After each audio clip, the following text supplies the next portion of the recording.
اعوذ باللہ من الشیطان الرجیم بسم اللہ الرحمن الرحیم اللہم صلی وسلم وبارک علی سیدنا محمد وعلی آلہ وصحبہ وسلم۔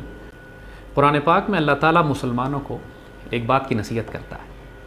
اللہ تعالیٰ فرماتے ہیں، جس کا مفہوم ہے کہ اگر کوئی فاسق تمہارے پاس کوئی خبر لے کر آئے تو پہلے اچھی طرح تحقیق کر لو، کہیں ایسا نہ ہو کہ تم اپنی جہالت میں کسی قوم کو، کسی فرد کو نقصان پہنچا بیٹھو اور بعد میں تمہیں شرمندہ ہونا پڑے۔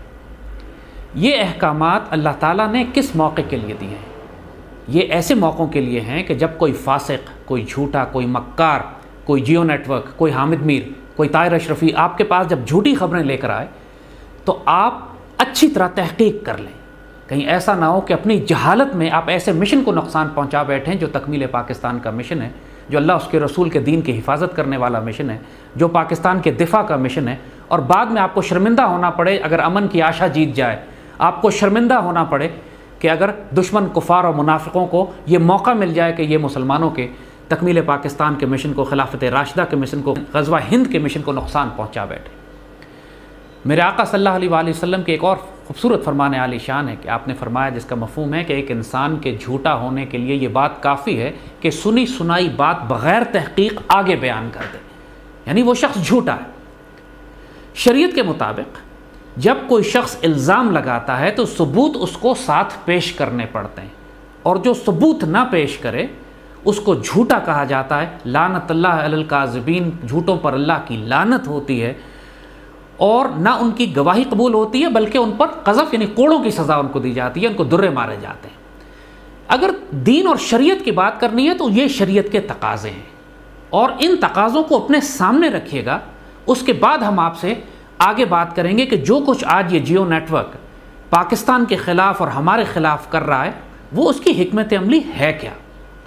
قرآن پاک ان کی حکمت عملی کو بڑی اچھی طرح ڈیفائن کرتا ہے۔ یریدون لیطفئوا نور اللہ بافواہہم، یہ اللہ کے نور کو اپنی افواہ سے بجھانا چاہتے ہیں۔ افواہ کسے کہتے ہیں؟ افواہ کہتے ہیں جھوٹ کو، ڈس انفارمیشن کو، پروپیگنڈے کو، وہ چیز جو انسانوں کے دلوں میں وہم ڈال دے، ان کے یقین کو ہلا دے، ان کے اس یقین کو ہلا دے کہ پاکستان اسلامی ریاست ہے، اس یقین کو ہلا دے کہ پاک فوج اور ISI پاکستان کا دفاع کر رہی ہے، اس یقین کو ہلا دے کہ دو قومی نظریہ مستحکم اور سچا نظریہ ہے۔ یہ ان کی افواہیں ہیں۔ اس کے نتیجے میں ہوتا کیا ہے؟ یہ سورہ ناس میں اللہ تعالیٰ اس کو واضح کرتا ہے، یوسوس فی صدور الناس من الجنۃ والناس، یہ وسوسہ ڈالتے ہیں لوگوں کے دلوں میں، اور یہ جنوں میں سے بھی ہیں اور انسانوں میں سے بھی۔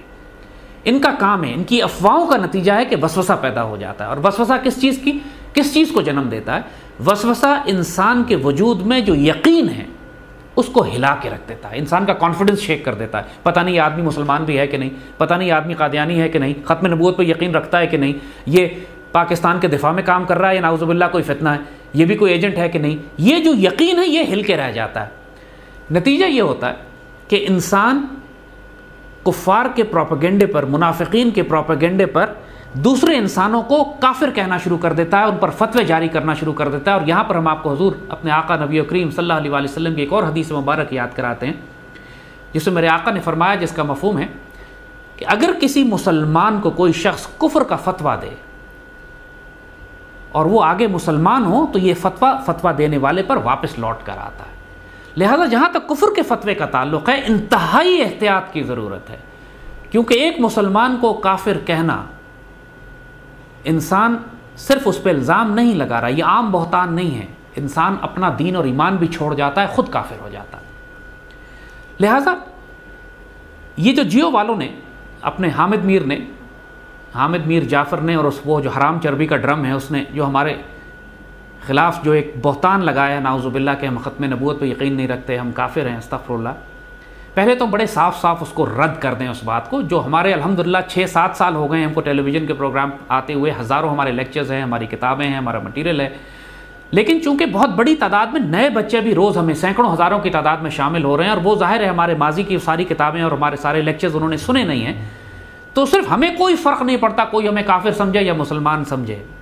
بابا بلے شاہ نے فرمایا تھا کہ عاشق ہویا ربدہ تے ہوئی ملامت لاکھ، تینوں کافر آکھ دے، تو آہو آکھ، ہمیں فرق نہیں پڑتا۔ لیکن ہمیں افسوس خیال اس بات کا ہوتا ہے کہ کہیں بے گناہ مسلمان بچے اللہ سے پیار کرنے والے, اللہ کے رسول سے پیار کرنے والے بچے ان کی افواہوں کے, ان کے وسوسے, ان کے پروپیگنڈے کے نتیجے میں آ کر ہم پر نعوذ باللہ کفر کا فتویٰ لگا دیں اور خود دائرہ ایمان سے خارج ہو جائیں. یہ خطرناک بات ہوتی.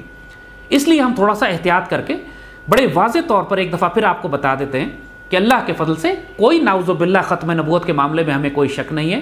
ہم مسلمان ہیں, استغفر اللہ العظیم, کسی جھوٹے نبی کو نہ کبھی یقین کیا نہ کبھی کرتے ہیں, اور ختم نبوت کے سب سے بڑی چٹان ہیں. اور جو ختم نبوت کے خلاف کھڑا ہوگا اللہ کے فضل سے سب سے زیادہ خریز تصادم اس کا ہمارے ساتھ ہی ہوگا. اللہ اس کے رسول کے دین کے آبرو کی حفاظت کرنا ہم سیدوں کا کام ہے. یہ جو معاملہ جیو نے ہمارے خلاف شروع کیا ہے, اس کا بیک گراؤنڈ, اس کا پس منظر بھی سمجھ لیجئے کہ پچھلے 10-15 دن پہلے جب اجمل قصاب والی کہانی سامنے آئی کہ جس میں معلوم ہوا کہ ممبئی کے حملے اور پارلیمنٹ کے حملے خود بھارت نے کرائے ہیں, تو ظاہر ہے کہ ہم نے دشمنوں کو ادھیڑ کے رکھ دیا. اس کے بعد کئی سال سے جیو یہ پروپیگنڈا کرتا چلا آ رہا تھا. اجمل قصاب کی ڈاکومنٹری اس نے بنائی تھی کہ یہ فرید کوٹ کے پاس کا رہنے والا, اور پورے پاکستان کی پشت میں اس وقت خنجر مارا تھا ان بدبختوں نے کہ جب پاکستان زمین پر گرا ہوا تھا اور پوری دنیا ہمیں گھیر کر ختم کرنا چاہتی تھی. ان ملک و ملت کے غداروں نے اس وقت امت رسول کے پشت میں خنجر مارا. اور جب یہ راز ان کا ہم نے کھولا پچھلے دنوں, اچھے طریقے سے ہم نے بے عزت کیا ان کو کہ تم اللہ اس کے رسول کے دشمن ہو, تم نے پاکستان کی پشت میں خنجر مارا, امت رسول سے غداری کی. ظاہر ہے 10-12 دن ہمارے بڑے خونریز پروگرام ہوئے, تو اس کے بعد انہوں نے یہ جوابی کارروائی کی کہ اپنے پالتو کتے ہم پر چھوڑنے کی کوشش کی کہ جو ہمارے ایمان پر حملہ کریں, اس بات پر حملہ کا شک ڈالنے کی کوشش کریں کہ یہ پاکستان میں کوئی بغاوت کرانا چاہ رہے ہیں. نعوذ باللہ, بغاوت پاکستان میں اگر اللہ کا فضل ہے, یہ بات تو ہمارے دشمن بھی اچھی طرح جانتے ہیں کہ امت رسول کی حفاظت اور پاکستان مدینہ ثانی کی حفاظت کرنے کے لیے اگر کوئی فقیر کھڑا ہے تو یہ فقیر ہے, جس سے آج پوری دنیا خوفزدہ ہے.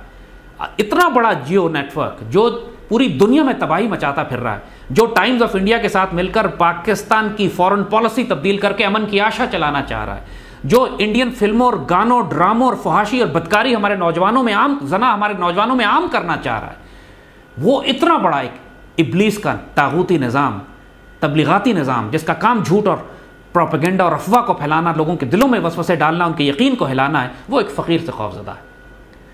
اللہ کے فضل اور کرم سے حسبنا اللہ نعم الوکیل, نعم المولا و نعم النصیر. ہم سیدی رسول اللہ صلی اللہ علیہ وآلہ وسلم کے غلام ہیں, پاکستان کی آبرو کی حفاظت کی قسم کھائے بیٹھے ہیں. امن کی آشا سے, جیو سے, حامد میر جعفر سے, حرام چربی کے ڈرموں سے, ان کے پالتو کتوں سے اللہ کے فضل سے ہمیں کوئی فرق نہیں پڑتا. یہ ہمیں جس چیز سے ڈرانا چاہتے ہیں کہ ہم تمہیں مار دیں گے, قتل کروا دیں گے, ہم 70 دفعہ دن میں دعا کرتے ہیں کہ اللہ میں شہادت کی موت نصیب کرے. اس سے ہمیں کوئی فرق ہی نہیں پڑتا. اللہ کے فضل و کرم سے اپنی نوجوانی کے وقت سے جب ہم روس کے ساتھ ٹکرا رہے تھے افغانستان کے پہاڑوں میں, اس وقت ہمیں کون بچا رہا تھا؟ اس وقت میرا رب ہمیں بچانے والا تھا, اور آج بھی ہمارا رب حفاظت کر رہا ہے. اور اگر ہم اس راستے میں مارے گئے تو ہمارے لیے یہ سعادت کی زندگی کے ساتھ ایک شہادت کی موت ہوگی. لیکن اپنے نوجوان بچوں کو ہم یہ واضح کر دینا چاہیں کہ اس جھوٹ اور پروپیگنڈے اور ڈس انفارمیشن میں مت آنا. یہ اللہ اس کے رسول کے دشمن ہیں, بیڑا غرق کر کے رکھ دیں گے تمہارا. یہ حرام کھائے بیٹھے ہیں, ان کی زندگی کا مقصد ہے کہ پاکستان کو توڑ کے تقسیم کر دیا جائے. اگر ان پر اعتبار کرو گے پھر تمہاری بہنیں ہندو اٹھا کے لے کے جائیں گے, اس وقت توبہ کا وقت نہیں ہوگا. اللہ پاکستان کا حامی و ناصر تو ہے اور ہمیشہ رہے گا. پاکستان کے وفادار بیٹے اللہ کے رسول کے خدمت گار اور غلام اس کے دفاع میں اپنی جانیں قربان کر دیں گے, لیکن ان سے بلیک میل ہونے والے نہیں ہیں. یہ جو مرضی کر لیں. اللہ اپنا مسلمانوں پر, پاکستان پر اپنا کرم فرمائے.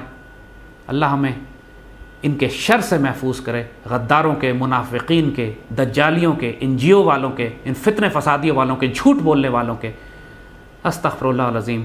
انہوں نے جو خیانت امت رسول صلی اللہ علیہ وآلہ وسلم کے ساتھ کی ہے وہ تاریخ کے میر جعفر اور میر صادق کو شرما دے جو آج انہوں نے کام کیا. پر خیر انشاءاللہ ہم بھی دفاع میں پاکستان کے اپنے جانیں قربان کرنے کے لیے بیٹھے ہیں. گھبرائیں مت, بالکل پریشان نہ ہو, ہمیں دہلے کا فرق نہیں پڑتا ان کی بکواس کرنے سے.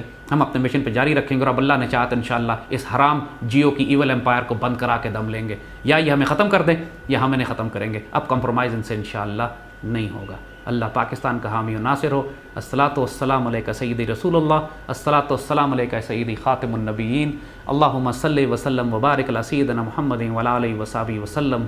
پاکستان زندہ باد. مولاي صل وسلم دائما أبدا على حبيبك خير الخلق كلهم. مولاي صل وسلم دائما أبدا على حبيبك خير الخلق كلهم. محمد سيد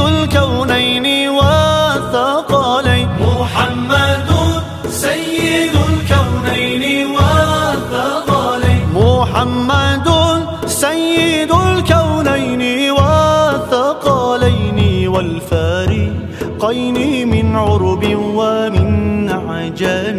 مولاي صل وسلم دائما أبدا على حبيبك خير الخلق كلهم.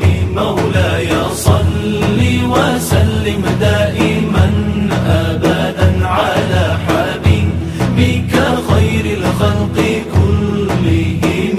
هو الحبيب الذي ترجى شفاعته، هو الحبيب الذي ترجى شفاعته، هو الحبيب الذي ترجى شفاعته لكل هول من الأهوال مقتحم.